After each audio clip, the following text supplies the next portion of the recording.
नमस्कार। खबरां दे इस बुलेटिन च तुहाडा स्वागत है। मैं हां गीता सक्सेना। पहला पेश ने चोण ਦੀਆਂ खबरां। सुतंत्रता सेनानी भगवान बिरसा मुंडा की जयंती जनजाति गौरव दिवस वजों मनाई गई। प्रधानमंत्री नरेंद्र मोदी ने कहा कि बिरसा मुंडा के योगदान नूं देश हमेशा याद रखेगा। बीजेपी के कौमी जनरल सकत्तर तरुण चुग ने RSS ते कीती टिप्पणी लई मुख मंत्री नूं माफी मंगण लई कहा।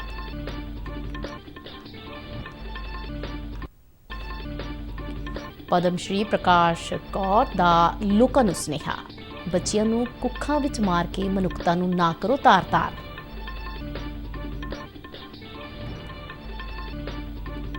पंजाब के खेतीबाड़ी मंत्री अनुसार 22 नवंबर तक दूर हो जाएगी DAP खाद की किल्लत।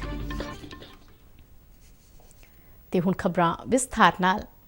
सुतंत्रता सेनानी भगवान बिरसा मुंडा की जयंती देश विच अज जनजाति गौरव दिवस वजों मनाई गई। बिरसा मुंडा ने जल जंगल जमीन और आदिवासी समाज के देश की आज़ादी लई 25 साल की उम्र विच ही अपना जीवन कुर्बान कर दिता सी। राष्ट्रपति रामनाथ कोविंद ने बिरसा मुंडा की जयंती मौके झारखंड निवासियों नूं राज के स्थापना दिवस दीआं शुभकामनावां दित्तियां ने। उन्हां दुआ कीती है कि कुदरती सोमिਆਂ नाल भरपूर ते राज दे मेहनती लोकां दी ताकत नाल झारखंड नवीआं बुलंदियां हासिल करे। प्रधानमंत्री नरेंद्र मोदी ने बिरसा मुंडा नूं शरधा दे फुੱਲ भेंट करदिआं कहा कि उन्होंने आदिवासी समाज लई लगातार संघर्ष किया ते उन्हां दे योगदान नूं देश हमेशा याद रखेगा। प्रधानमंत्री ने झारखंड के स्थापना दिवस मौके झारखंड निवासियों नूं मुबारकबाद भी दी। प्रधानमंत्री नरेंद्र मोदी ने वर्चुअल माध्यम राही झारखंड की राजधानी रांची विचले भगवान बिरसा मुंडा म्यूजियम का उद्घाटन किया। मोदी ने कहा कि यह म्यूजियम जनजाति के लोगों के देश की आज़ादी संग्राम में पाए योगदान नूं दर्शाउण दे विच सफल होवेगा। समाज आकांक्षी होता है, उसके सपने होते हैं। सालों साल वंचित रखे गए इन्हीं सपनों, इन्हीं आकांक्षाओं को उड़ान देने की कोशिश आज हमारी सरकार की प्राथमिकता है। आपके आशीर्वाद से आज उन 100 से अधिक जिलों में विकास की आकांक्षाओं को पूरा किया जा रहा है। आज जितनी भी कल्याणकारी योजनाएं केंद्र सरकार बना रही है, उनमें आदिवासी समाज बाहुल्य आकांक्षी जिलों को प्राथमिकता दी जा रही है।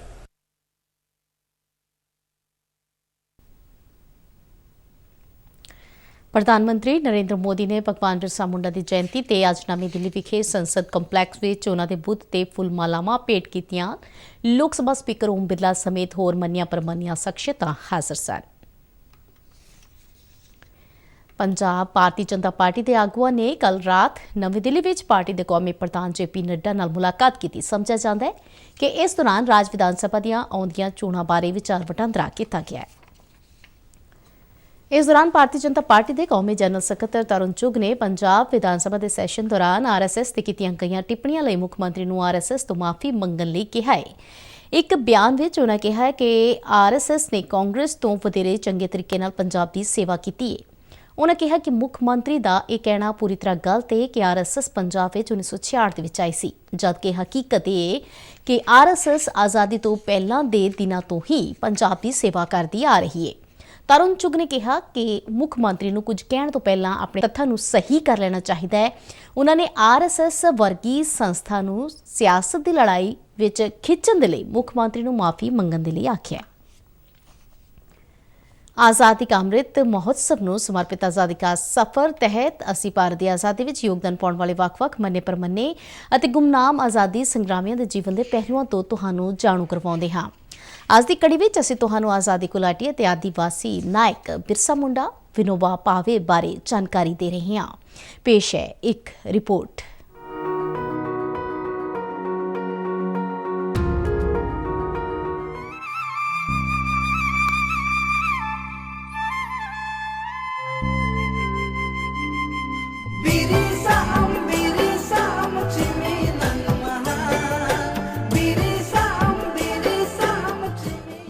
ਅੱਜ ਬੇਖੌਫ ਆਜ਼ਾਦੀ ਘੁਲਾਟੀਏ ਅਤੇ ਆदिवासी ਨਾਇਕ ਬਿਰਸਾ ਮੁੰਡਾ ਦੀ ਜਯੰਤੀ ਹੈ। ਉਹਨਾਂ ਦਾ ਜਨਮ 15 ਨਵੰਬਰ 1875 ਨੂੰ ਵਰਤਮਾਨ ਝਾਰਖੰਡ ਦੇ ਖੁੰਤੀ ਜ਼ਿਲ੍ਹੇ ਦੇ ਉਲੀਹਾਤੂ ਪਿੰਡ ਵਿੱਚ ਹੋਇਆ ਸੀ। ਬਿਰਸਾ ਛੋਟਾ ਨਾਗਪੁਰ ਖੇਤਰ ਦੀ ਮੁੰਡਾ ਜਨਜਾਤੀ ਵਿੱਚੋਂ ਸਨ। ਉਹਨਾਂ ਨੂੰ ਪਿਆਰ ਨਾਲ ਧਰਤੀ ਅੱਬਾ ਕਿਹਾ ਜਾਂਦਾ ਸੀ। ਉਹਨਾਂ ਨੇ ਆਪਣੇ ਪੈਰੋਕਾਰਾਂ ਨੂੰ ਜਨਜਾਤੀ ਜੜ੍ਹਾਂ ਵੱਲ ਪਰਤਣ ਅਤੇ ਆਪਣੀਆਂ ਰਵਾਇਤਾਂ ਦਾ ਪਾਲਣ ਕਰਨ ਵਾਸਤੇ ਹੱਲਾਸ਼ੇਰੀ ਦਿੱਤੀ। ਬਿਰਸਾ ਨੂੰ ਯਕੀਨ ਸੀ ਕਿ ਸਵੈ ਸ਼ਾਸਨ ਹੀ ਜਨਜਾਤੀ ਅਧਿਕਾਰਾਂ ਦੀ ਰੱਖਿਆ ਕਰਨ ਦਾ ਇੱਕੋ ਇੱਕ ਰਸਤਾ ਹੈ। ਉਹਨਾਂ ਅਬੂਆ ਰਾਜ ਸਿਤਿਰ ਜਨਾ ਮਹਾਰਾਣੀ ਰਾਜ ਤੁੰਡੂ ਜਨਾ ਦਾ ਨਾਰਾ ਦਿੱਤਾ ਸੀ, ਜਿਸ ਦਾ ਮਤਲਬ ਹੈ ਕਿ ਆਓ ਮਹਾਰਾਣੀ ਦਾ ਸ਼ਾਸਨ ਖਤਮ ਕਰੀਏ ਅਤੇ ਆਪਣਾ ਸ਼ਾਸਨ ਸਥਾਪਿਤ ਕਰੀਏ। ਇਹ ਨਾਰਾ ਉਸ ਵੇਲੇ ਬੜਾ ਹੀ ਲੋਕਪ੍ਰਿਯ ਹੋਇਆ ਸੀ, ਜਿਸ ਨੇ ਬਿਰਸਾ ਦੀ ਗੁਰਿੱਲਾ ਸੈਨਾ ਨੂੰ ਸੰਗਠਿਤ ਕਰਨ ਅਤੇ ਛੋਟਾ ਨਾਗਪੁਰ ਖੇਤਰ ਦੇ ਵੱਖ-ਵੱਖ ਹਿੱਸਿਆਂ ਵਿੱਚ ਬਰਤਾਨਵੀ ਸੈਨਾ ਉੱਪਰ ਹਮਲਾ ਕਰਨ ਵਿੱਚ ਮਦਦ ਕੀਤੀ।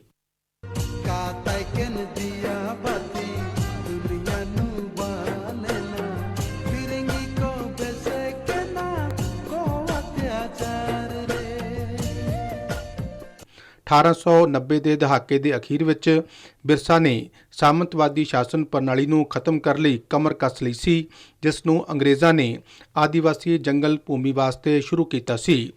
ਇਸ ਪ੍ਰਣਾਲੀ ਹੇਠ ਅੰਗਰੇਜ਼ਾਂ ਨੇ ਹੋਰ ਰਾਜਾਂ ਦੇ ਲੋਕਾਂ ਨੂੰ ਆਦੀਵਾਸੀਆਂ ਦੀ ਜ਼ਮੀਨ ਉੱਪਰ ਕੰਮ ਕਰਨ ਲਈ ਸੱਦਾ ਦਿੱਤਾ ਅਤੇ ਸਾਰਾ ਮੁਨਾਫਾ ਖੁਦ ਹੜਪਣ ਲੱਗੇ। ਇਸ ਤਰ੍ਹਾਂ ਜ਼ਮੀਨ ਦੇ ਅਸਲੀ ਮਾਲਕ ਲਾਚਾਰ ਹੋ ਗਏ ਅਤੇ ਉਹਨਾਂ ਦੀ ਕਮਾਈ ਉੱਪਰ ਬੁਰਾ ਅਸਰ ਪਿਆ। ਮਾਰਚ 1900 ਵਿੱਚ ਅੰਗਰੇਜ਼ਾਂ ਅਤੇ ਗੁਰਿੱਲਾ ਸੈਨਾ ਦੀ ਲੜਾਈ ਦਰਮਿਆਨ ਚੱਕਰਤਰਪੁਰ ਵਿੱਚ ਜਾਮਕੋਪਈ ਦੇ ਜੰਗਲ ਵਿੱਚ ਬਿਰਸਾ ਨੂੰ ਗ੍ਰਿਫਤਾਰ ਕਰ ਲਿਆ ਗਿਆ। ਕੁਝ ਮਹੀਨੇ ਬਾਅਦ ਹਿਰਾਸਤ ਵਿੱਚ ਹੀ ਉਹਨਾਂ ਦਾ ਦੇਹਾਂਤ ਹੋ ਗਿਆ। ਭਾਰਤ ਦੇ ਆਜ਼ਾਦੀ ਸੰਗਰਾਮ ਦਾ ਇਹ ਨਾਇਕ 24 ਸਾਲ ਦੀ ਉਮਰ ਵਿੱਚ 9 ਜੂਨ ਨੂੰ ਸ਼ਹੀਦ ਹੋ ਗਿਆ। ਉਹਨਾਂ ਦੀ ਮੌਤ ਦੇ ਕਰੀਬ ਇੱਕ ਦਹਾਕੇ ਮਗਰੋਂ ਅੰਗਰੇਜ਼ ਛੋਟਾ ਨਾਗਪੁਰ ਟੈਨੈਂਸੀ ਐਕਟ ਲਿਆਏ, ਜਿਸ ਹੇਠ ਆਦੀਵਾਸੀਆਂ ਦੀ ਜ਼ਮੀਨ ਗੈਰ ਆਦੀਵਾਸੀਆਂ ਨੂੰ ਦੇਣ ਉੱਪਰ ਰੋਕ ਲਗਾ ਦਿੱਤੀ ਗਈ। ਝਾਰਖੰਡ ਰਾਜ ਦੀ ਸਥਾਪਨਾ ਸਾਲ 2000 ਵਿੱਚ ਬਿਰਸਾ ਮੁੰਡਾ ਦੀ ਜਯੰਤੀ ਮੌਕੇ ਹੀ ਹੋਈ ਸੀ।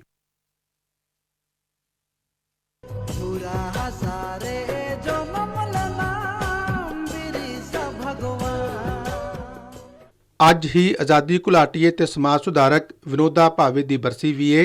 ਅਪ੍ਰੈਲ 1951 ਵਿੱਚ ਉਹਨਾਂ ਨੇ ਭੂਦਾਨ ਅੰਦੋਲਨ ਸ਼ੁਰੂ ਕੀਤਾ, ਜਿਸ ਹੇਠ ਖੁਸ਼ਹਾਲ ਜ਼ਿਮੀਂਦਾਰਾਂ ਤੋਂ ਆਪਣੀ ਜੋਤ ਦਾ 6ਵਾਂ ਹਿੱਸਾ ਬੇਜ਼ਮੀਨੇ ਲੋਕਾਂ ਨੂੰ ਦਾਨ ਕਰਨ ਦੀ ਬੇਨਤੀ ਕੀਤੀ ਗਈ ਤਾਂ ਜੋ ਉਹ ਫਸਲ ਪੈਦਾ ਕਰ ਸਕਣ।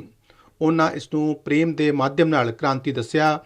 ਆਪਣੀ ਇੱਛਾ ਦੇ ਤੌਰ ਤੇ ਭੂ ਸੁਧਾਰ ਅੰਦੋਲਨ ਤੇਲੰਗਾਨਾ ਦੇ ਪੋਚਮਪੱਲੀ ਤੋਂ ਸ਼ੁਰੂ ਹੋਇਆ। ਵਿਨੋਦਾ ਦਾਨ ਵਿੱਚ ਮਿਲੀ ਕਈ ਏਕੜ ਭੂਮੀ ਇਕੱਠਾ ਕਰਨ ਵਿੱਚ ਸਫਲ ਰਹੇ।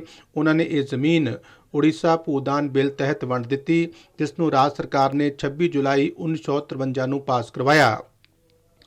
ਇਹ ਉੜੀਸਾ ਹੀ ਸੀ ਜਿਸ ਨੇ ਇਸ ਅੰਦੋਲਨ ਨੂੰ ਗ੍ਰਾਮ ਦਾਨ ਦੇ ਨਵੇਂ ਰੂਪ ਵਿੱਚ ਅਪਣਾਇਆ। ਵਿਨੋਦਾ ਨੇ ਆਪਣੇ ਦਮ ਉੱਪਰ 15 ਲੱਖ ਏਕੜ ਤੋਂ ਵੱਧ ਏਕੜ ਜ਼ਮੀਨ ਇਕੱਠੀ ਕੀਤੀ, ਜਿਸ ਨੂੰ ਗਰੀਬਾਂ ਵਿੱਚ ਦਾਨ ਕਰ ਦਿੱਤਾ ਗਿਆ।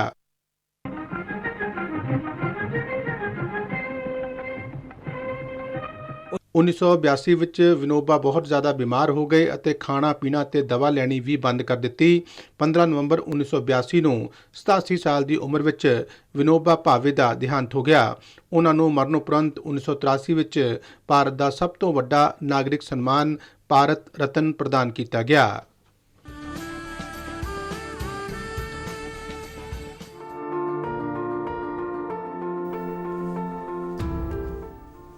ਜਲੰਧਰ ਵਿੱਚ ਬੱਚਿਆਂ ਲਈ ਯੂਨੀਕ ਹੋਮ ਚਲਾਉਣ ਵਾਲੇ ਪ੍ਰਕਾਸ਼ ਕੌਰ ਨੂੰ ਭਾਰਤ ਸਰਕਾਰ ਨੇ ਪਦਮ ਸ਼੍ਰੀ ਨਾਲ ਨਵਾਜਿਆ ਹੈ। ਉਹ ਪਿਛਲੇ 40 ਸਾਲਾਂ ਤੋਂ ਲੋਕ ਭਲਾਈ ਦੇ ਕੰਮਾਂ ਦੇ ਵਿੱਚ ਜੀ ਜਾਨ ਦੇ ਨਾਲ ਰੁੱਝੇ ਹੋਏ ਨੇ। ਪੇਸ਼ ਹੈ ਇੱਕ ਰਿਪੋਰਟ। ਜਲੰਧਰ ਨੇੜੇ ਯੂਨੀਕ ਹੋਮ ਅਨੇਕਾਂ ਬੱਚਿਆਂ ਲਈ ਸੱਚਮੁੱਚ ਹੀ ਇੱਕ ਵਿਲੱਖਣ ਘਰ ਹੈ। ਉਹ ਘਰ ਜਿੱਥੇ ਸਮਾਜ ਵੱਲੋਂ ਜਨਮ ਲੈਂਦੇ ਸਾਰ ਹੀ ਤਿਆਗੀਆਂ ਗਈਆਂ ਬੱਚੀਆਂ ਦਾ ਪਾਲਣ ਪੋਸ਼ਣ, ਪੜ੍ਹਾਈ ਲਿਖਾਈ, ਇੱਥੋਂ ਤੱਕ ਕਿ ਵਿਆਹ ਸ਼ਾਦੀਆਂ ਵੀ ਕਰਵਾਈਆਂ ਜਾਂਦੀਆਂ ਨੇ। ਇਹਨਾਂ ਬਾਲੜੀਆਂ ਦੀਆਂ ਇੱਥੇ ਸਧਰਾਂ ਪਲਦੀਆਂ ਨੇ ਤੇ ਅੱਗੇ ਜਾਣ ਦਾ ਅਰਥ ਇਹ ਨਹੀਂ ਕਿ ਉਹਨਾਂ ਦੀ ਮਾਂ ਨਹੀਂ। ਜੀ ਹਾਂ, ਇਹਨਾਂ ਪਿਆਰੀਆਂ ਨੰਨੀਆਂ ਬੱਚੀਆਂ ਦੀ ਮਾਂ ਹੈ ਪਦਮ ਸ਼੍ਰੀ ਪ੍ਰਕਾਸ਼ ਕੌਰ। ਭਗਤ ਪੂਰਨ ਸਿੰਘ ਤੋਂ ਪ੍ਰਕਾਸ਼ ਕੌਰ ਨੇ ਮਾਨਵਤਾ ਦੀ ਸੇਵਾ ਦਾ ਪਾਠ ਪੜ੍ਹਿਆ ਤੇ ਅੱਜ 40 ਸਾਲਾਂ ਤੋਂ ਉਹ ਲਗਾਤਾਰ ਲੋਕ ਭਲਾਈ ਵਿੱਚ ਜੀ ਜਾਨ ਨਾਲ ਲੱਗੇ ਹੋਏ ਨੇ। ਰੂਹੋਂ ਧਾਰਮਿਕ, ਚਿਹਰੇ ਤੇ ਸਾਦਗੀ ਤੇ ਖੇੜਾ ਅਤੇ ਮਾਨਵਤਾ ਲਈ ਸਮਰਪਿਤ ਅਜਿਹੀ ਸ਼ਖਸੀਅਤ ਦੇ ਧਾਰਨੀ ਨੇ ਪਦਮ ਸ਼੍ਰੀ ਪ੍ਰਕਾਸ਼ ਕੌਰ। ਦੂਰਦਰਸ਼ਨ ਨਾਲ ਵਿਸ਼ੇਸ਼ ਗੱਲਬਾਤ ਦੌਰਾਨ ਪ੍ਰਕਾਸ਼ ਕੌਰ ਨੇ ਪਦਮ ਸ਼੍ਰੀ ਪ੍ਰਾਪਤ ਕਰਨ ਮਗਰੋਂ ਰਾਸ਼ਟਰਪਤੀ ਤੇ ਪ੍ਰਧਾਨ ਮੰਤਰੀ ਨਾਲ ਆਪਣੀ ਮੁਲਾਕਾਤ ਨੂੰ ਕੁਝ ਇਸ ਤਰ੍ਹਾਂ ਬਿਆਨ ਕੀਤਾ।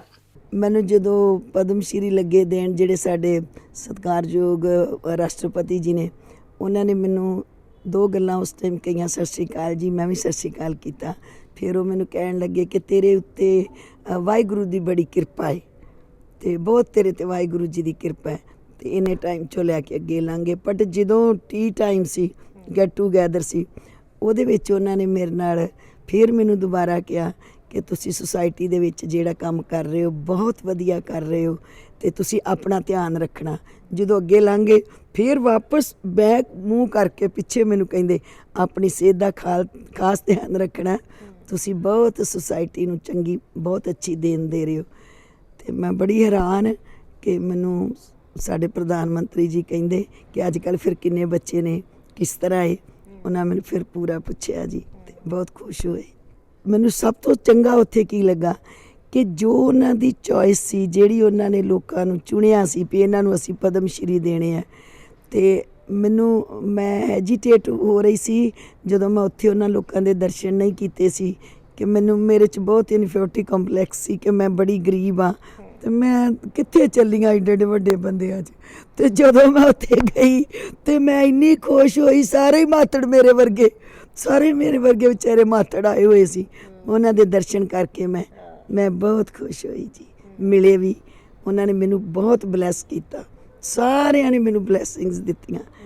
ਪ੍ਰਕਾਸ਼ ਕੌਰ ਦੱਸਦੇ ਨੇ ਕਿ ਕਿਵੇਂ ਸਮਾਜ ਦੇ ਕੁਝ ਬੇਰਹਿਮ ਲੋਕ ਨਵਜੰਮੀਆਂ ਬੱਚੀਆਂ ਕੂੜੇ ਦੇ ਢੇਰ ਤੇ ਸੁੱਟ ਜਾਂਦੇ ਨੇ ਜਾਂ ਫਿਰ ਅਣਚਾਹੀਆਂ ਬੱਚੀਆਂ ਨੂੰ ਯੂਨੀਕ ਹੋਮ ਦੇ ਪ੍ਰਵੇਸ਼ ਦੁਆਰ ਤੇ ਬਣੇ ਕ੍ਰੇਡਲ ਯਾਨੀ ਪੰਘੂੜੇ ਵਿੱਚ ਰਾਤ ਦੇ ਹਨੇਰੇ ਵਿੱਚ ਛੱਡ ਜਾਂਦੇ ਨੇ। ਮੰਨ ਲਓ ਕੋਈ ਪ੍ਰੋਬਲਮ ਆ ਗਈ, ਬੱਚੀ ਹੋਈ, ਕੋਈ ਮੈਰਿਜ ਟੁੱਟ ਗਈ, ਕੋਈ ਲੜਾਈ ਹੋ ਗਈ, ਕੋਈ ਪਾਵਰਟੀ ਹੋ ਗਈ, ਕੋਈ ਜ਼ਿਆਦਾ ਬੱਚੀਆਂ ਹੋ ਗਈਆਂ, ਪਰ ਇਹ ਸਾਨੂੰ ਰਾਈਟ ਕਿਹਨ ਦਿੱਤਾ ਕਿ ਉਸ ਬੱਚੀ ਨੂੰ ਤੁਸੀਂ ਬੋਰੀ ਵਿੱਚ ਬੰਨ੍ਹ ਕੇ ਤੇ ਗੰਦੇ ਪਾਣੀ 'ਚ ਰੋੜ ਦੇਵੋ, ਉਸ ਬੱਚੀ ਨੂੰ ਬੰਨ੍ਹ ਕੇ ਤੇ ਕੁੱਤਿਆਂ ਅੱਗੇ ਸੁੱਟ ਦਿਓ, ਉਸ ਬੱਚੀ ਨੂੰ ਬੰਨ੍ਹ ਕੇ ਤੇ ਕਿਤੇ ਨਾ ਕਿਤੇ ਗੰਦੀ ਜਗ੍ਹਾ 'ਤੇ ਸੁੱਟ ਦਿਓ। ਇਹ ਤਾਂ ਸਾਨੂੰ ਕਿਸੇ ਨੇ ਰਾਈਟ ਨਹੀਂ ਦਿੱਤਾ ਨਾ।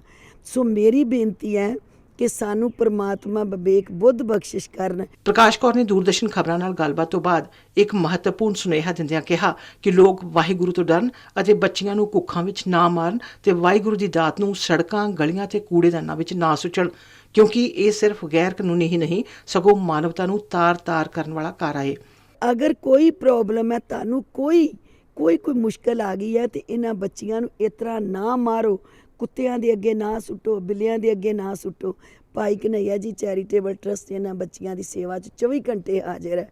ਤੁਸੀਂ ਸਾਨੂੰ ਇੱਕ ਫੋਨ ਕਾਲ ਕਰਨੀ ਹੈ 9872120664 9872210664 ਤੇ ਅਸੀਂ ਬੱਚੀ ਨੂੰ ਆਪ ਲੈ ਕੇ ਆਵਾਂਗੇ ਔਰ ਪੂਰਾ ਉਹਨੂੰ ਰਿਸਪੈਕਟਫੁਲੀ ਜੋ ਵੀ ਸਾਡੀ ਭਾਰਤ ਸਰਕਾਰ ਦੇ ਰੂਲਸ ਐਂਡ ਰੈਗੂਲੇਸ਼ਨਸ ਨੇ ਉਹਦੇ ਅਕੋਰਡਿੰਗ ਅਸੀਂ ਬੱਚੀ ਨੂੰ ਰੱਖਿਆ ਜਾਏਗਾ।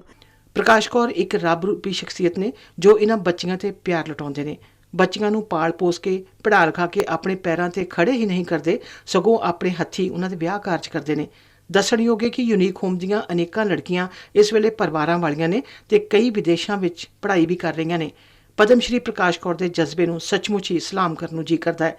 ਯੂਨੀਕ ਹੋਮ ਤੋਂ ਕੈਮਰਾਮੈਨ ਖਾਦਰ ਸ਼ਰੀਫ ਨਾਲ ਊਸ਼ਾ ਪਵਾਰ, ਦੂਰਦਰਸ਼ਨ ਸਮਾਚਾਰ, ਜਲੰਧਰ। ਪੰਜਾਬ ਦੇ ਮੁੱਖ ਮੰਤਰੀ ਚਰਨਜੀਤ ਸਿੰਘ ਚੰਨੀ ਨੇ ਜਲੰਧਰ ਜ਼ਿਲ੍ਹੇ ਦੇ ਆਦਮਪੁਰ ਵਿਖੇ 157 ਕਰੋੜ 96 ਲੱਖ ਰੁਪਏ ਦੇ ਵਿਕਾਸ ਪ੍ਰੋਜੈਕਟਾਂ ਦੀ ਸ਼ੁਰੂਆਤ ਕੀਤੀ। ਇਸ ਵਿੱਚ ਹਵਾਈ ਅੱਡੇ ਤੱਕ ਜਾਂਦੀ ਸੜਕ ਨੂੰ 4 ਮਾਰਗੀ ਕਰਨਾ ਅਤੇ ਬਿਸਤ ਦੁਆਬ ਨਹਿਰ ਦੇ ਕਿਨਾਰਿਆਂ ਨੂੰ ਪੱਕਾ ਕਰਨਾ ਸ਼ਾਮਲ ਹੈ। ਉਨ੍ਹਾਂ ਸ਼ਹਿਰੀ ਨਹਿਰੀ ਨਵੀਨੀਕਰਨ ਪ੍ਰੋਜੈਕਟ ਦਾ ਉਦਘਾਟਨ ਕੀਤਾ। ਇਸ ਤੇ 81 ਕਰੋੜ ਰੁਪਏ ਤੋਂ ਵੱਧ ਖਰਚੇ ਹੋਏ ਨੇ। ਇਸ ਮੌਕੇ ਮੁੱਖ ਮੰਤਰੀ ਨੇ ਕਿਹਾ ਕਿ ਸਰਕਾਰ ਸ਼ਹਿਰੀ ਅਤੇ ਪੇਂਡੂ ਖੇਤਰਾਂ ਦੇ ਸਰਬਪੱਖੀ ਵਿਕਾਸ ਲਈ ਪੂਰੀ ਤਰ੍ਹਾਂ ਵਚਨਬੱਧ ਹੈ।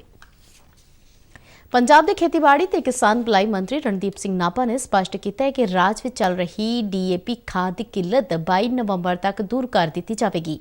ਮੰਡੀ ਗੋਬਿੰਦਗੜ੍ਹ ਅਤੇ ਅਮਲੋਹ ਦੇ ਦੌਰੇ ਦੌਰਾਨ ਉਨ੍ਹਾਂ ਕਿਹਾ ਕਿ ਕੇਂਦਰ ਸਰਕਾਰ ਨਾਲ ਰਾਬਤਾ ਬਣਾਉਣ ਲਈ ਖੇਤੀਬਾੜੀ ਮਹਿਕਮੇ ਦੀ ਟੀਮ ਨਵੀਂ ਦਿੱਲੀ ਵਿੱਚ ਮੌਜੂਦ ਹੈ ਅਤੇ ਇਸ ਸਦਕਾ ਰੋਜ਼ਾਨਾ ਡੀਏਪੀ ਦੇ 7 ਰੈਕ ਸੂਬੇ ਦੇ ਵਿੱਚ ਆਉਣ ਲੱਗ ਪਏ ਨੇ। ਰਣਦੀਪ ਸਿੰਘ ਨਾਭਾ ਨੇ ਕਿਹਾ ਕਿ ਕਣਕ ਦੀ ਬਿਜਾਈ ਦੇ ਸੀਜ਼ਨ ਦੀ ਸ਼ੁਰੂਆਤ ਦੌਰਾਨ ਸੂਬੇ ਦੇ ਵਿੱਚ ਡੀਏਪੀ ਖਾਦ ਦਾ ਸਟਾਕ 3% ਤੋਂ ਘੱਟ ਸੀ, ਜੋ ਕਿ ਹੁਣ ਵੱਧ ਕੇ 86% ਹੋ ਚੁੱਕਿਆ ਹੈ। ਭਾਰਤ ਦੀ ਆਜ਼ਾਦੀ ਦੀ 75ਵੀਂ ਵਰ੍ਹੇਗੰਢ ਮਨਾਉਂਦਿਆਂ ਸੂਬਾ ਸਰਕਾਰ ਨੇ ਦੇਸ਼ ਦੀ ਆਜ਼ਾਦੀ ਵਿੱਚ ਆਪਣਾ ਯੋਗਦਾਨ ਪਾਉਣ ਵਾਲੇ ਅਣਗੌਲੇ ਨਾਇਕਾਂ ਦੀ ਪਛਾਣ ਕਰਕੇ ਉਹਨਾਂ ਨੂੰ ਸਨਮਾਨਿਤ ਕਰਨ ਦਾ ਫੈਸਲਾ ਕੀਤਾ ਹੈ। ਇਸ ਸੰਬੰਧੀ GAD ਦੀ ਸੁਤੰਤਰਤਾ ਸੰਗਰਾਮੀ ਸ਼ਾਖਾ ਵੱਲੋਂ ਇੱਕ ਖੱਤ ਦੇ ਵਿੱਚ ਸੂਬੇ ਦੇ ਡਿਪਟੀ ਕਮਿਸ਼ਨਰਾਂ ਨੂੰ ਅਜਿਹੇ ਅਣਗੌਲੇ ਨਾਇਕਾਂ ਦੀ ਪਛਾਣ ਕਰਨ ਦੇ ਲਈ ਆਖਿਆ ਗਿਆ ਹੈ।